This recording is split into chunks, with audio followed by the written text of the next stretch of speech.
Okay, you're live now. Go ahead. Yes. Okay. Good morning, everyone. For those of you who don't know me, I'm Nick Madison. I'm the chairman of the First order of business is a roll call. I am present. Mr. Nigro has been excused. Allison Hall is here. Sarah Alejandra present. Jasmine Higgins has also been excused, and Danielle Melinda is here. We do have a quorum, so we can move forward. The next. Mr. Chairman, if I may, is Vice Chairman Nigro joining us online? He hasn't joined yet. Yeah, okay, he mentioned he might be joining online just as a participant, so I just. I'll be listening. Is he here? He's not on yet, but I'll be listening. Okay, well, Mr. Nigro can't make it here today, but he's going to be here remotely. That's good. Glad to have him. The next order of business is the meeting minutes review of our July 10th meeting. Are there any comments, questions, additions or deletions anyone wants to discuss? Hearing none, I would ask for a resolution to approve the minutes. Sarah, second. Allison. Hearing no further discussion, I would ask for a vote. All those in favor, please say aye. Aye. Any opposed? Hearing none, the minutes are approved. The next item on the agenda is our CFO report, and Mark. Yep. Mark, please report. Thanks, Chair. I'm gonna refer to the balance sheet in the packet. It's gonna call Albany County Pine Hills Land Authority balance sheet. That is the first page I will go over. As of June 30th, total assets total approximately $40.2 million. It consisted of a cash balance of about a little over $500,000, which is funds used to pay for operations. It's replenished from the county to help to pay for the operations of the agency. Total current assets of $5.4 million. The biggest piece of this is the bond reserves for both the debt reserve and the project funds. That totals a little over $4 million. The other piece is prepaid expenses. Even though we pay for the insurance all in one lump sum, the county makes us account for it every month. So the $838,000 is the remaining balance of the insurance. And there's a small accrued interest that's earned in those project and debt reserve funds of about $13,000, which is we earn it in the month, but it's paid in the following month. And then the other assets is the fixed assets of $34.8 million, which consists of the St. Rose properties, less depreciation, and FF&E that has been purchased by the authority, about $160,000. Moving to liabilities, liabilities about $41 million. Accounts payable was $104,000. That was invoices for security, legal, utilities that was invoiced at the end of the month, but was not paid until the following month.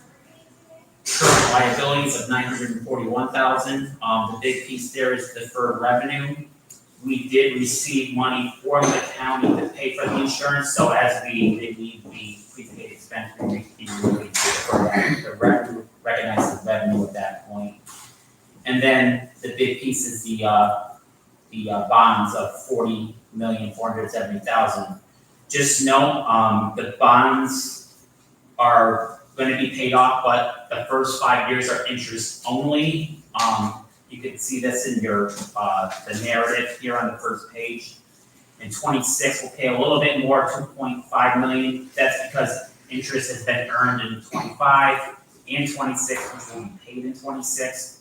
And then every year after will be a payment of $1.7 million. Any questions on the balance sheet? Moving over to the page called profits and loss by month. Total revenue was 1.5 million. The big piece here is the reimbursement from the county to pay for operations. Through June, we received a little less than 1.5 million. And the other big piece is about 50,000 of interest and dividends. That's the accrued interest earned on those debt reserve funds. Expenses, total expenses totaled a little over 2 million. The big piece here was obviously the bond issuance costs back in March, followed by the insurance expense.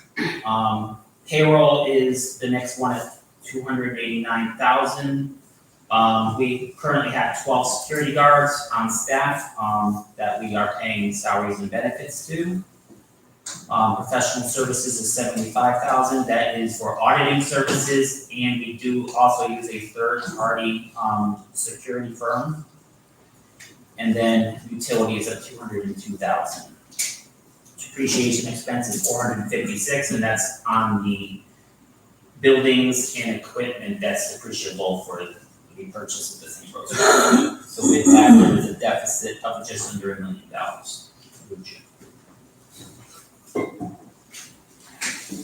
Any questions? None? Hearing none, thank you. Okay. Appreciate it. So now we'll move on to the item B, which is the last page in the packet, which is the actual projected budget. We are kind of gauging through the end of the year how we think the agency is going to be utilizing cash and spending its cash and what it's for. So as you can see, through August 6th, those are actual cash expenditures that the agency has incurred that is being reimbursed from the county. And then we projected September through December. So the biggest pieces there, obviously, is utilities. We do have the consultant fees coming up through the September through December, and payroll. Those are the biggest expenses that we have so far. With that, with item C, I think the agency's looking to cut costs or look at cost reductions. One of the ways is to, we're looking at salaries to efficiently and right-size the security staff to minimize overtime, and to have less reliance on that third-party security firm. At the highest point, they were at 20 shifts we were using them. We're down to 2 as of last week, and we're trying to hopefully wean off that, so it's just our people that we're paying for security. With that, we hope to save about $20,000 a month there. Obviously, National Grid is as high as 90,000. We're looking at reductions there, but really until the sale of properties, that's when you'll start to see some of the savings on the National Grid. Of note, that's not on this cash projection, is the property insurance for this year was 1.2 million. Obviously, it was that high because our buildings were classified as vacant. Vacant properties tend to have higher insurances. Savings there, we can reclassify those buildings as occupied. Maybe we can have some cost savings there. Or additionally, the sale of buildings will obviously reduce that cost to the agency. If not, I could see that being $1.3 million, easily being $1.3 million, because insurance doesn't usually go down to these properties. And then from there on, we're working with Joe and his team and Amy to further just research where we can save money and how we can save money for the agency.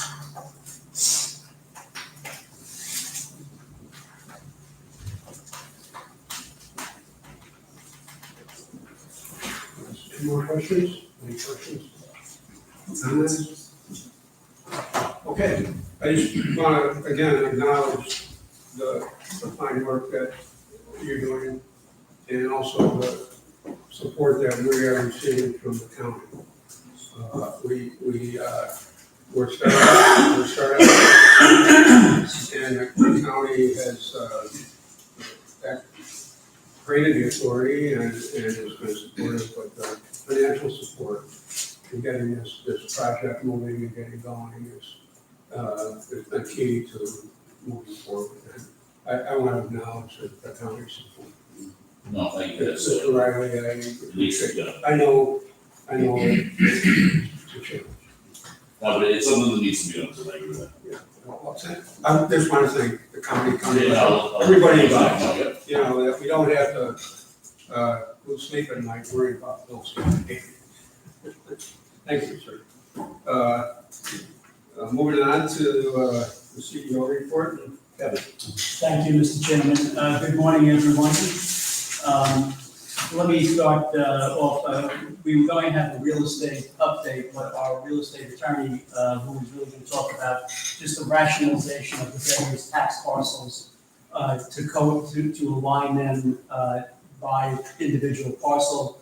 As some of you may know, some of the tax parcels intersected actual buildings, and our attorney is just in the process of rationalizing the tax parcels and the related tax maps. You know, it was never a big deal because everybody thought this would be forever a campus, and but that is no longer the case, as we all know. One particular item that you may have heard some discussion of are the consecrated items in the interfaith sanctuary. Those are things that cannot just be simply disposed of. And we've entered into agreement with St. Vincent de Paul Church, the administrative leader there, a woman by the name of Elizabeth Simcoe, to help us in the disposition of those consecrated items. I think there's 10 or less than something along those lines. So that's underway. So maybe if nobody's got any questions for me, you know, there's a lot going on the real estate side, not a lot of which I can talk about in open session for the obvious reason that it might affect price or negotiations of a particular parcel of real estate. But the activity in the campus and the interest in the campus remains very strong. I think that's going to be a help and a benefit to our master planning process. And perhaps with that, I will now turn it over to Rick Henry, Matt Smullen, and our staff, Dylan Turk, to give us an update on the master plan redevelopment. And I believe Rick and Matt had some slides that we're going to put up. Yeah, I believe it's Matt and Rick are going to give a presentation. Sure.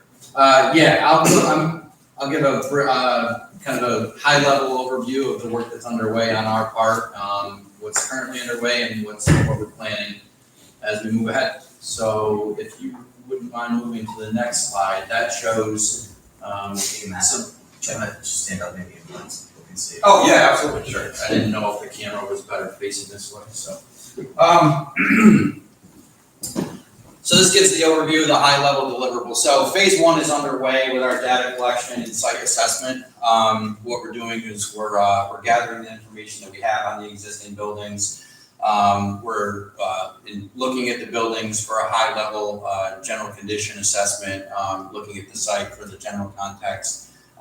We're starting to hear the things that we're hearing from phase two, the public engagement, which will start to lead towards what the general goals and objectives and the vision statement for the campus will be. So that's concurrently happening with phase two, which is the public and community engagement, which you'll hear a little bit more about from Margaret and Lisa. They're taking the lead on that portion of the scope, but we're supporting their efforts partly with hosting the website and putting materials on the website. So phase one and two, like I said, will happen concurrently. They're ongoing now. As we complete that and wrap that up, we'll move into phase three, which will be the start of putting together the actual concepts and the feasibility studies, which will include 3 potential uses for each building. The conceptual master plan, which will show a building footprint, it'll show parking, it'll show green spaces, all of the things that are incorporated within the master plan. And then phase 4 will be really the final package, putting everything together. It'll be a final deliverable that will include whatever reports and documentation and information that we have. So just to give you a little bit of a snapshot of some of the things that are underway, if you can move to the next slide. The part that I mentioned about in phase 1, which is the building condition assessment, what we're gonna deliver is an interactive tool. It'll have a dashboard. So this first page will be the dashboard piece where you can go on it, and then you can click here and you can search by building name, you can search by map, and as you drill down, so the building map in the center. So what you can do is you can click on one of the buildings, and then let's say you click on 420 Western Ave. It'll bring you to a page for that particular building. It'll show some of the basic information. It'll get a picture of the building, the gross square footage, and our rating assessment. And then finally, you can drill down even deeper to see what our assessment summary looks like. You can see the floor plans, and then the 3 potential uses. So you've got a place where everything is housed. It's gonna be a nice tool to be able to see everything that we've put together, have it in one place, and be able to move around and see what we've got. And then finally, the next slide shows, again, in support of the public engagement efforts. Can you move to the next slide? These are just some of the thoughts. This is some of the things that we've heard. This is by no means, what is the concept at this point, but, we're hearing some things about innovation hub, recreation, community, arts hub, obviously housing could be a component. And then when we get with the public, we're gonna show some of the ideas, which is that my planners gave me a hard time yesterday because I called it word soup. It's a word cloud, but that's some of the a way that the public can start to think about the things that will be around the campus and what they should be. And again, that kind of ties in with Margaret and Lisa, that we're going to collaborate with them on gathering those ideas and gathering that input. So with that, I'll turn it over to them unless there's any questions for me. Yes, does the board have any questions for Matt or Rick?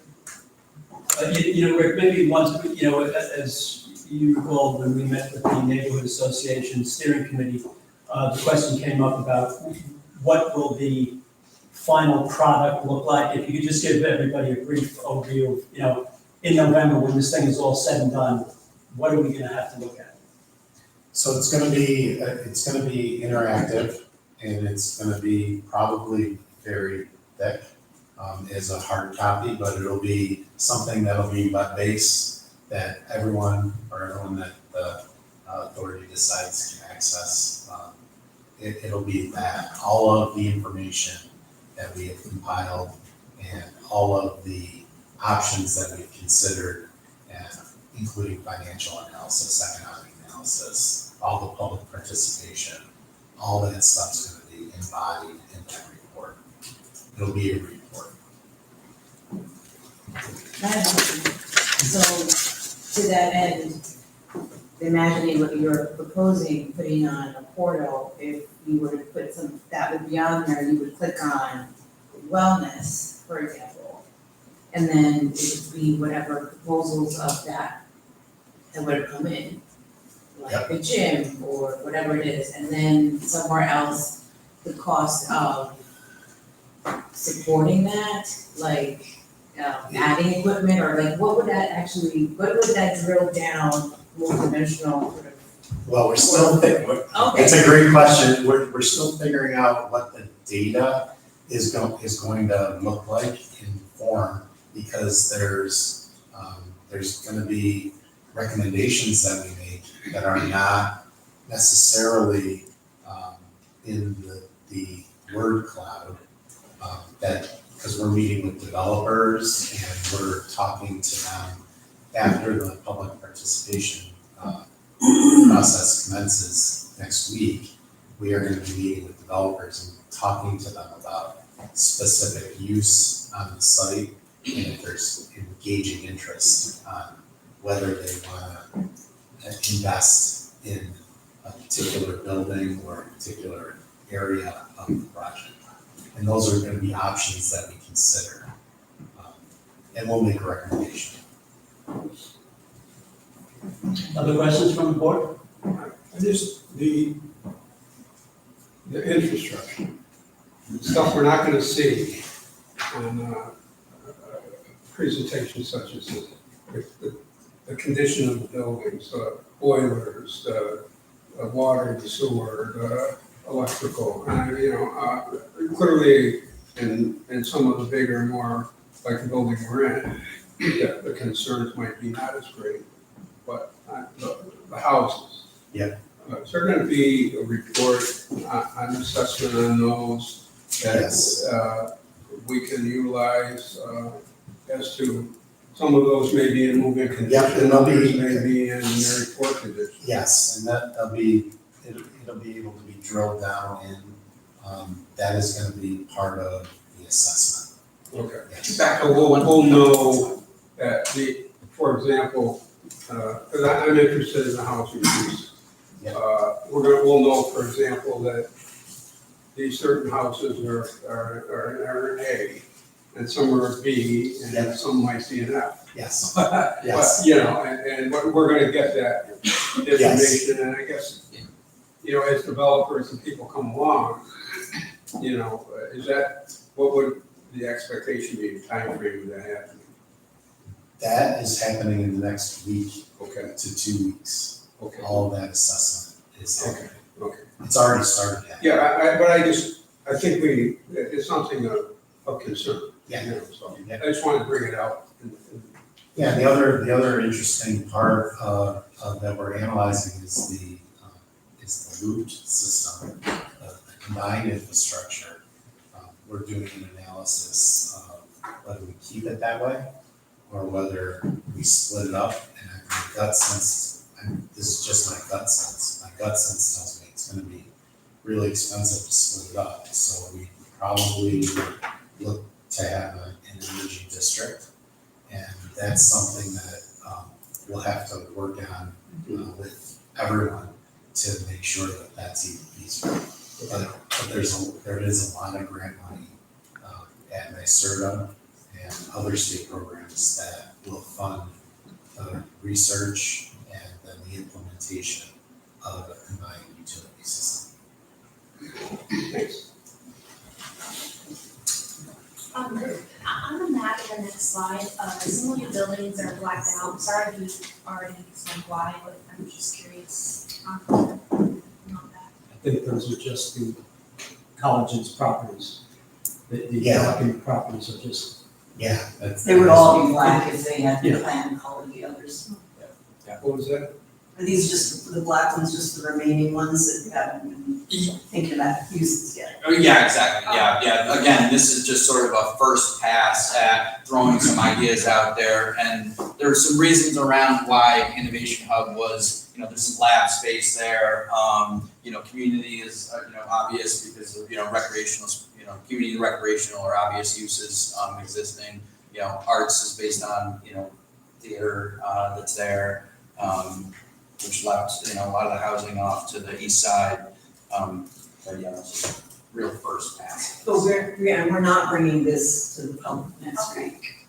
This is just some internal thinking. Just Yeah. sort of what, because we have compressed the schedule, so we do want to start thinking ahead a little bit about some of the things that we've heard and at least be prepared to get going on putting some of these things together. So we're sort of exercising our minds on what's gonna be happening as we move into the next phases.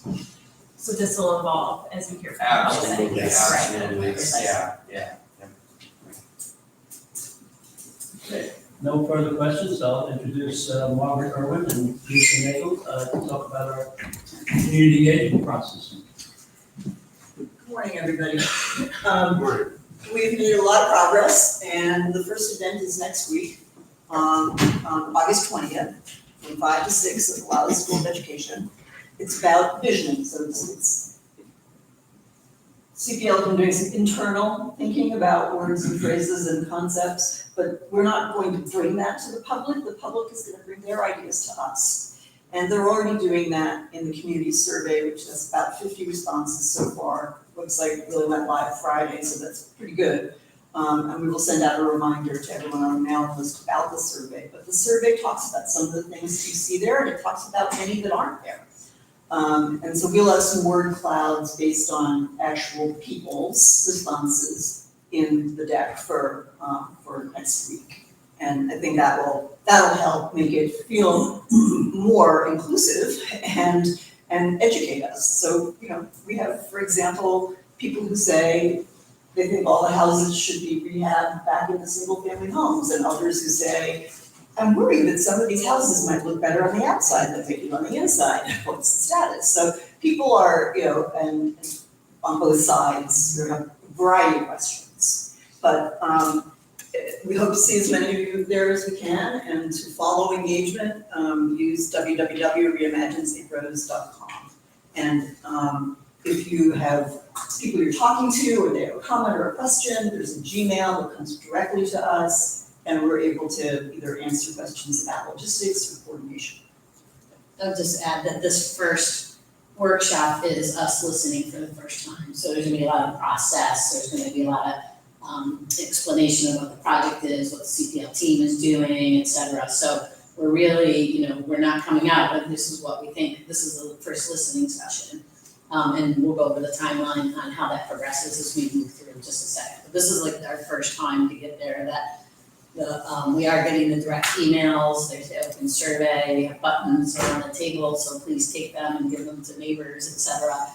The QR code goes right to the website that Mike Patterson has put together. So there are cards in front of you that mirror some of these graphics, but we wanted to get something clean and crisp and that reflected as much as we know at this moment, the whole timeline of engagement. So people could see all the different ways in which they could be part of this. Whether they don't want to leave their house and they want to engage from home, or they want to come to every meeting in every venue, all of that is out there. And the phases mirror what Matt talked about, and we have dates for 3 public meetings, first next week, September 25th, and October 29th. And those will be critical points at which CPL will have more data to share to answer some of these strategic questions that people are raising. So we have accomplished one of these bullets, which is meeting with the Pine Hills Neighborhood Association's committee that formed very early on when St. Rose was, when it was announced that St. Rose would be closing. And that was a wonderful educational experience for us to learn more, to know the neighborhood better, to know some of the concerns that people have, and to really seal a partnership in terms of outreach. And I have to thank Carolyn and Danielle for really helping to get the word out about the various tasks. We will have these board meetings, the public meetings, and then we are forming 3 working groups, at least 3. One with residents, one with businesses, which will be a direct mail piece to every business within a half mile of the campus. And then we will schedule time based on their interest to talk to us. And we're working with Nick and others on convening a group of alumni. And the Alumni Association for St. Rose is still active, it's still live.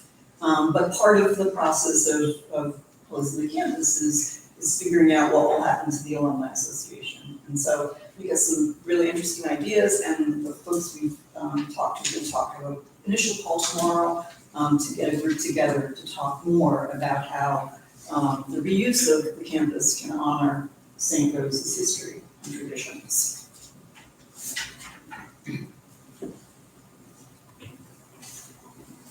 This is just a cobbled together look at what the homepage of the website is right now, just to give you an idea. So there's an introduction, there's the timeline, there's a quick poll, and then there's a link to a community survey, which asks about 10 questions. And so far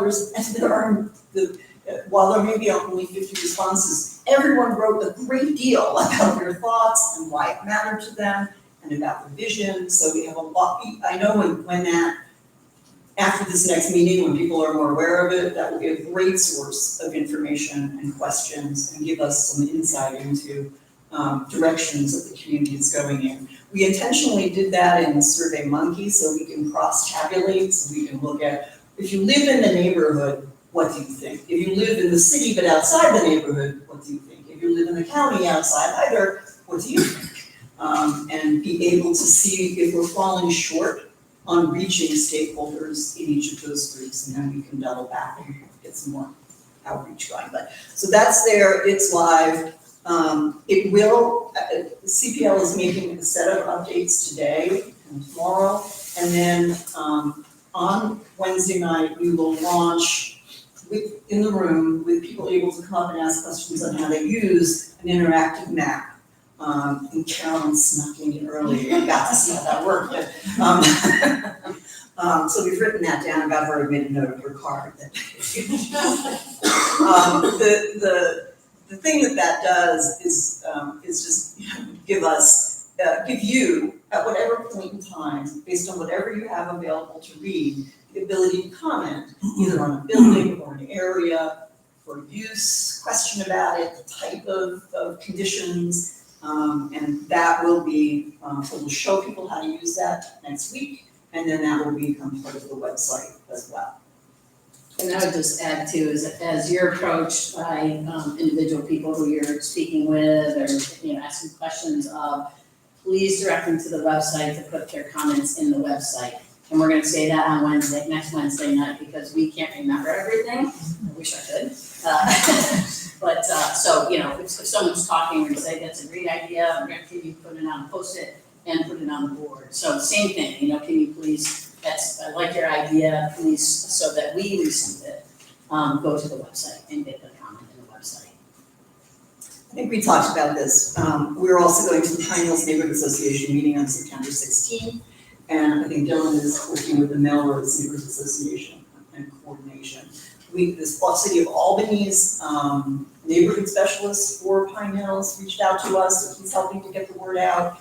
And we'll be coming and bringing some of the city's planning and other staff and county department heads, county legislators, county staff are all welcome, as our city and other legislative bodies. Because when it comes down to it, there's going to be a discussion, I think, about how are we moving forward, what does it impact, what are the tax-based consequences, so the earlier the legislators are part of the discussion, the better prepared they are when questions or requests come to them in the future. And I just say, I want to thank Nick for connecting us to some of the alumni. So we have connected with Justin Whitaker and Vito, so Justin's the past president. And we're talking to them tomorrow at 2:30, so kind of getting an update. Nick's joining us on that call. And they have, they're still pretty active. They have a social media presence. They have an email blast presence, which is great. There are many local, still alumni. But this will be an important, working group. So we're going to talk Friday about the logistics of coming together in September, both in person and then for maybe alumni that can't come here, we'll have this type of option, virtual option. So that's all been going along quite smoothly. So thanks to Nick for making that connection. So just the recap. So far we've sent out a postcard mailing, pretty much like this, except it was one-sided, to 5,000 plus addresses within a half mile of the campus. So that's a lot of mail, and hopefully it will turn into a lot of people in the room. So, but if you work with an organization that distributes information, contact us. We will get you something to put in an email. It will be very simple, and you won't have to do anything other than put the image in the email and send it to your list. We don't want to collect people's lists, we just want to piggyback off of other things. The website is live with the survey.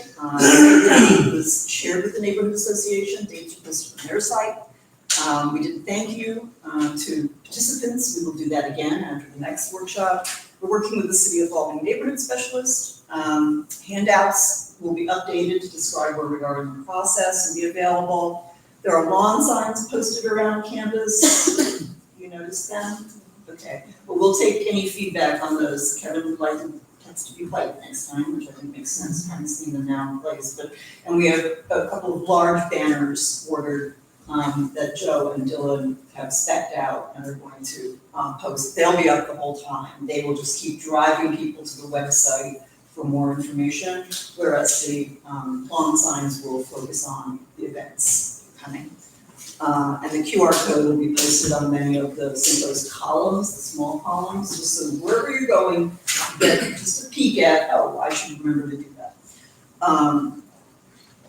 Banners, the QR codes should be here this week, the pins are available, wear them, if people just take a picture of the QR code, they will get to go right to the site, and if others, we have a number of these buttons, I believe, so. The number is a small. 500 of That's a these, lot. so if you have, well, I don't know, it should be all gone, it's Wednesday. Well, everyone leaves with 5, please. Yes, so if you have people, tell us, just tell Dylan how many you need. The more people walk around and people say, what is that?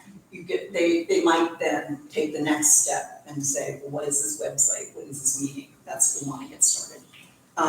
Thanks to Baker PR for press releases. The first one went out last week on a general branding effort, got picked up locally, and we expect press at the event. And another will go out more event focused shortly. We've done a variety of email blasts, and we are working now on the outreach letter, getting the outreach letter mailed to the business working group, the alumni group, and we would like to meet with legislators at some point in this process, potentially when we know a little bit more about some of the building conditions, I think, because we want to be able to answer some questions and not leave them open-ended. That's what we have for today. Can we answer any questions or? Margaret or Rick or Matt, can you just talk a little bit about our office, your office on campus? Sure, we're at 399 Western Avenue. We set up an office there for us to work in. Corey from ACPHLA is there daily, and then there's people around campus. We're going to have a meeting where you get together. It's a great place to be able to be right here on campus and be able to just collaborate and be here. Just to orient everybody, this is directly across Western Avenue from the Events and Athletic Center. It's in between, it's just going west of the LaSalle Institute building, but it's a great, I think, physical presence for our planning process and for the community to see in a visual, physical visual way. Also, I don't know who's coordinating the Upper Madison Street Fair, Dylan? Yes, sir. I will be there. I will and- too. Yeah, Corey will be there with me. Why don't you tell everybody what it is? Sure. There's an annual street fair that's happening. I believe it's at the end of the month. I think it's September. September. Yeah, exactly. September 28th. It's on the postcard. We're really excited. I mean, this is What was that? September 28th. It's on the postcard, if you pick up some of those. Yeah, so we're excited to be part of it this year. We know it's a big event for the community, and we are here. We're part of the community, so we want to make sure that we're out there. We'll be there at a kiosk. We'll have information for people. We'll be talking to anybody if you have any ideas or anything like that. Our area will be Allen and Madison, North Allen and Madison will be located, I think. And we'll confirm all of that as we get closer to the date. But we'd like everybody to come and stop by, and we'll make sure that we're talking to people ahead of time so you guys know to come and see us. And by that point, we'll have a different level of information available for us to share. One last thing that doesn't have a slide, but the agenda for next Wednesday is, as folks said, to listen, to share information that we have so far, which is largely anecdotal from the survey. And we will do that. And part of that is to educate people, part of it is to say, there's a real diversity of opinion, so if you have an opinion, fill out the survey. We'll show the mapping, and then we will also have some breakout exercises. It's not gonna be a large presentation with Q&A, it's gonna be a brief presentation with an informal series of small group exercises, so we can actually talk to people and listen to what their issues are and concerns are. And we will ask about challenges, opportunities, and vision. So it will mirror the community survey. And that will be done by lining the walls of the mezzanine in the building with brown paper and having Post-it notes and dots and colors and other things people can use to say, housing, no housing, you know, business, not too much business, which is sort of what we get. But it's a way for people to talk to each other about their ideas more than the talking head approach in a large format presentation. And I wanted to just sort of like manage, I was gonna say about the same thing, but to add on to that, we're managing expectations because the CPL team is just getting started, right? So we're not gonna be able to say, you know, Matt's not gonna be like, oh yeah, I know this or that about the building necessarily, right? So we're gonna take that information, but I just wanna manage expectations that we won't be able to sort of answer those. But when we come back in September, we'll be able to have those conversations. So this is really about listening. We'll answer what we can, but there's a lot we're not gonna be able to answer because really, Rick's team's really just getting started, right? So we just wanna manage those expectations if you're talking to your friends and neighbors as they come. That's really all I was gonna just say is, you know, you really don't want us to be answering questions. People come up to you and ask you a question, we're in the planning phase, please, you Take know. this Post-it Yeah, note, write yeah. down that question. Please write it down. Okay, right. And we've done this several times before, people find it fun, so I'm hoping that it will be fun for all of you. So, thank you. All right, thank you. Any other questions for the consultant? Sarah? I don't necessarily have a question, I just wanted to say thank you, and I'm grateful to see, and I know we all are, that, you know, the wide net and the intentional net that you're casting for this. The Pine Hills Neighborhood Association is a tremendous resource for us, the depth and organization that they have, with being able to get out beyond the neighborhood association, having the postcards being sent, you know, I imagine that was an undertaking to get through, but really being intentional about getting that wider feedback, the fact that we've got a neighborhood specialist who can sit here in the room today and continuing to participate, that's really excellent news to hear. I apologize, I have not met them, so I did not. That we're getting diverse voices, and if you're hearing from legislators, it's really great to see that laid out, and, you know, right off the rip. Thank you. Yeah, I'm sorry, go ahead. Yeah, I just wanted to say thank you for coming to speak with Pine Hills Neighborhood Association. It means a lot to the community just to be heard. You know, it goes a long way, so we really appreciate it. And Thank you for having us. Yeah, and I got the postcard. It looks great. I wrote, all the neighbors said that they received it, so that's really great. And then this is unrelated, slightly related. For the CPL office, and I heard that the county executive is also doing some podcasts on campus too. Do we need to do a temporary use agreement? Just curious. We have temporary use agreements in place for the Hearst building, which is where the county executive's communications team has been doing some work. But that's a good question. We don't have a use agreement for, well, it's really kind of our own personal use, you know, the 399 is really the authority's use, so we don't need a use agreement for ourselves. Because the CPL is really just on contract with us.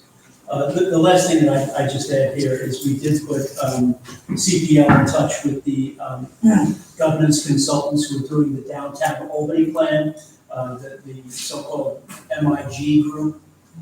You know, because we not that we are, the college is outside of the mile radius, I think it is, of their study planning area. But, you know, we certainly want to be aware of what they're doing, and we want them to be aware of what we're doing. We don't want any of this to wind up in a competitive situation, and so that connection's been made, and we're comfortable with that yield good things.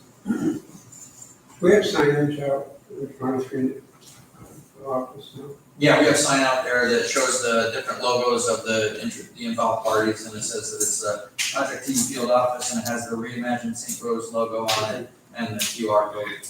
I know what you're working on, I just wondered if it was going to. It has to be expanded. I didn't realize it's just a long sign. So You can get a sign maker to do a bigger sign, you wanna have it on there. I think that, I think it's a good Do option. you want the same sign but bigger? The same? Yeah. Alright, I think it's more permanent. The colors. I mean, we're gonna be here for a while.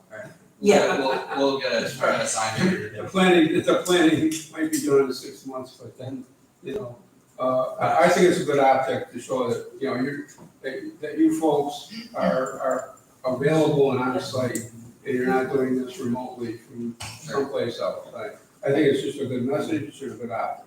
Yeah, and we're all trying to think through the fact that you will not be done the moment We're not somebody else gonna report until gets November. your desk. So that whatever interactive deliverables there are need to be owned by you. The website needs to be created in a format that you can keep it open if you want. Yeah. Because there will be engagement as choices are made after our job is complete. So we just wanna make sure that we're thinking ahead to something that you can host and manage as we go forward. Just one quick note on the lawn signs, if there's extras, I live in the neighborhood, we'd be happy to put one on my lawn, I go to the street where a lot of people walk, we hang out on front porches, it could be a good way to like have people put a, face to a event and make it a little bit more real, so. I put them all up and I'm glad to take some of them out, because they're like, they got to the point where I had to stuff them together. Yeah, no, So we can order more next, we'll be replacing the lawn signs because they're event driven. Right. So we can order more the second time. But I think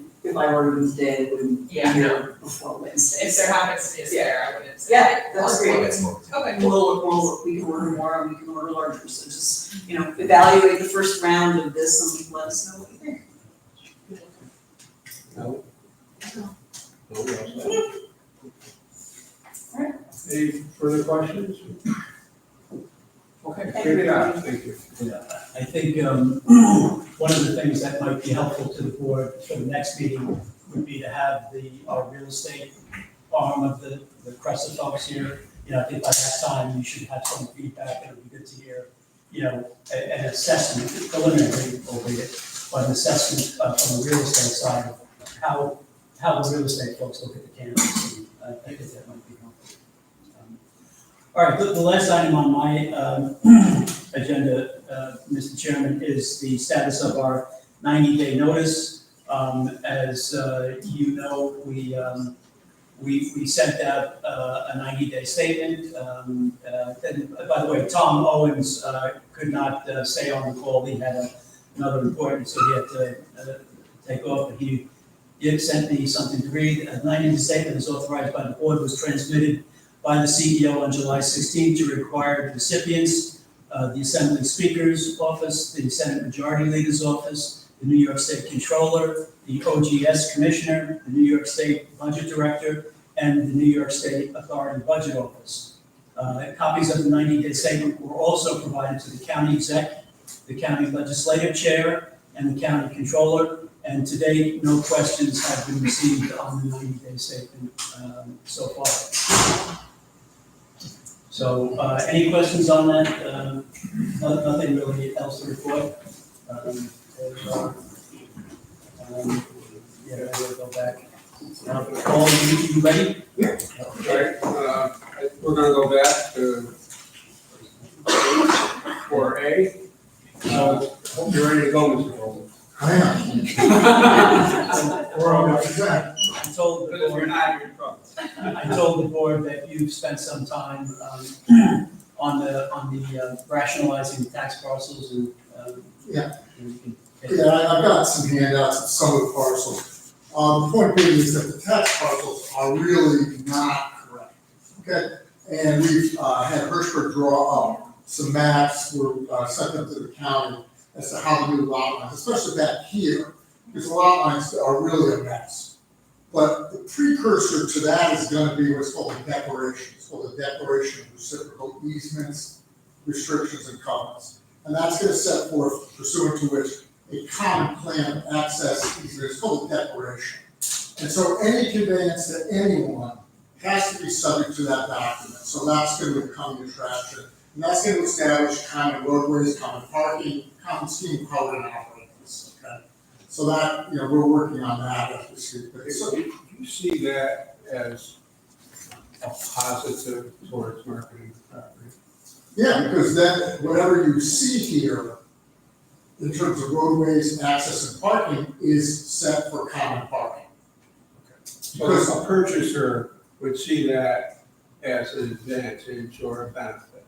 Absolutely. Okay. Because It's not be clear on that. I've had a bunch of lawsuits in my life that, where people claim that parking is irrevocably promoted toward that, And they say it's exclusively to me, some people say it's exclusive to the other, you can see you're off the race of spending money on stupidity of lawyers rather than rationality. So, it's something you really want. You want to have the parking to be common, you want it to be available, because everyone, you don't want to have people towing cars. Putting up fences, driving spikes in the ground. Correct. Yeah. So this is some of the, these are some of the maps that we passed. The county's looking at these. But it doesn't restrict us from, like, for example, there's a possibility that county offices are gonna come, and we could designate parking. You could do that. Under that, we can still do Yeah. that. So, this is on this side of the campus, you'll see some of the maps there, I'll just pass that around, but, ultimately, the idea is that, the authority is, if you look back here, the parcels are really a little bit messed up, and in terms of how they flow. And, there's parcels of buildings that, because again, St. Rose didn't care so much about, where the lines were, because they had the whole area. But you can kind of see, what we're dealing with in these sites. Now, on the other side of the campus, and all of them are kind of a mess. On the other side of the campus by the common library, it can be kind of rational around that. So there are maps all that are being shown. Everyone seems to be somewhat okay with that. And then we'll just get that filed. Now, one of the things that we have is, as a public authority, we have the ability to stamp the maps and have it approved. So we would go forward with that. And these are some of the old parcels. You can see they're just kind of like, the Albany Library was a line that goes right through it. And again, no one cared because I was paying taxes on it. No one knows who could sell the enterprise, but we do have to make the parcels rational. So they've been submitted to Mr. McGuire, the county real property tax office. He's commenting on them. We still have that 90-day period, and once we have that parcel stabilized, then I think we can go forward with the declaration based on this. So that would be done by the board. Yep. Any questions for me, or did I totally bore No, it's very important. Again, one of those things that Might be, isn't visible, but it's very important as we move forward. this might be a stupid question. If the parking is common use, who takes care of the plowing, repaving? So what happens in a typical declaration? So the thing let's pretend we're dealing with Stuyvesant, okay? There's a field of parking, and the parking that's out there is devoted generally common, maybe a spot or two for Starbucks so what happens is the cost of maintaining the property, okay, landscaping, the snow plowing, the repaving, resealing, striping, that's what's called a common area maintenance charge. And you establish a budget each year for that cost, and you allocate that around the square footage, so that each of the parties pays their proportionate share. And if you don't pay it, it's a lien on the property. And that would tie into, you weren't here, but earlier, Rick and CPL talked about their assessment of the heating and utility system, and it's likely we're probably gonna have to do a similar thing with that. Yeah, so typically, so there's a difference between a word called CapEx or capital improvements and maintenance. Maintenance is typically a shared expense. CapEx is typically either the landlord or the tenant will fight about it. Any other questions from you? I'll just shut up and. Thank you, sir. Thank you. Thank you. So that concludes my report, Mr. Chairman. If there are no further questions from the board. Okay. Is there any other business that anybody would like to bring forward? We covered a lot this morning. Members of the public, to hear from you, if you want to speak. I want to go first. I have several things. Will you please identify yourself for the record? Thank you, Mr. Chairman. I'm John Wallner, a Pine Hills resident, and I want to thank you personally for putting the public comment before the executive session, because it makes the time showing up a lot more fair. efficient. So I appreciate that a lot. That wasn't my idea. I'll take credit for it though. Okay, well, I think I will appreciate most everybody here. So first, to Kevin and the whole consulting team, the whole group, thank you for really engaging with the Pine Hills neighborhood people. That meeting was wonderful, and I think it really bridged over some things about the neighborhood behind the project. I know that we talked later, and you didn't know how hard the Pine Hills neighborhood had lobbied for the Alliance in the beginning, how much ownership they felt in that. I was glad to be able to share that. I think it's important that everybody knows that. And now that everyone's working together, thank you to you, and thank you to the Pine Hills Neighborhood Association, Carolyn, Danielle, and all of them for all the work that went into that and all the early thinking that helps to get people behind this. Third, I want to thank CPL, especially Michael and his team, for looking at the arts district as something bigger than just Mass Street and thinking about the film industry and how all that money can come in. That's, I think, what makes it work. People have been banging their head against how to fund Mass Street, and to include these other pieces and look at it as a business center, a small business center around film and around other arts things. I think that is brilliant, and I can't wait to see, Adam, Dale, and everybody, what's going to come out from the team there. Fourth, thanks to Sheriff Apple and to Dan McCoy for being flexible about the arts district versus the services district and that kind of thing. I don't know what's going to come out of this, but the fact that they're flexible about the Hearst Center and the offices for that, I think is really great. And finally, thanks to Ali Roberts in the county at the Recreation Center. I'm going over there every week and doing yoga now, and people didn't know about that in the neighborhood and in the city. And so I've been working with Ali to connect with the neighborhood associations and things. She's telling me, like the yoga class filled up in 2 days this time, where they'd never filled a class before. So she's really excited about making that something open to the public and the community. And I just can't help but tell me how much we appreciate, that. So a lot of thank yous. That's my piece for the day. Thanks. Yes. I just want to also, I'm sorry, I'm Carolyn Keefe, I'm a neighbor, I live right across the street, and from the campus, and I'm also with the Pine Hills Neighborhood Association, and I would like to thank Kevin and the consulting team for joining us for that meeting. It really helped to ground us in what's going on, but also to get a real sense of all of the work that you're doing to do outreach. I would make one comment, which is the email blast that Margaret mentioned. I have not received that. I know I signed up for it in the Neighborhood Association's email address. We haven't sent it yet. Oh, okay, good. I thought, I just. No, the target is tomorrow. Oh. The database is being built currently. Yes. Tomorrow we'll send out to whoever's on the list. Yeah. And we'll keep going.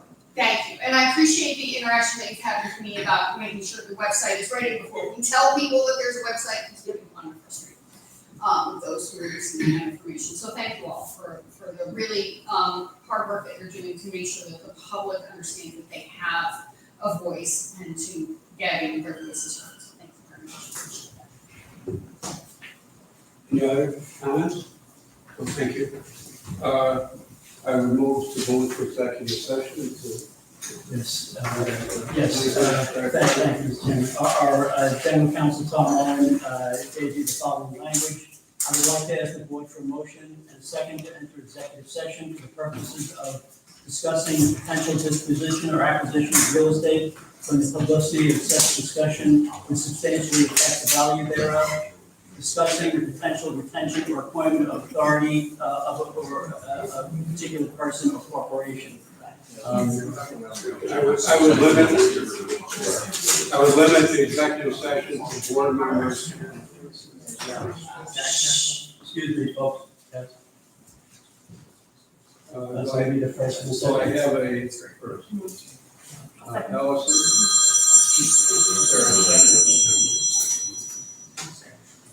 All those in favor?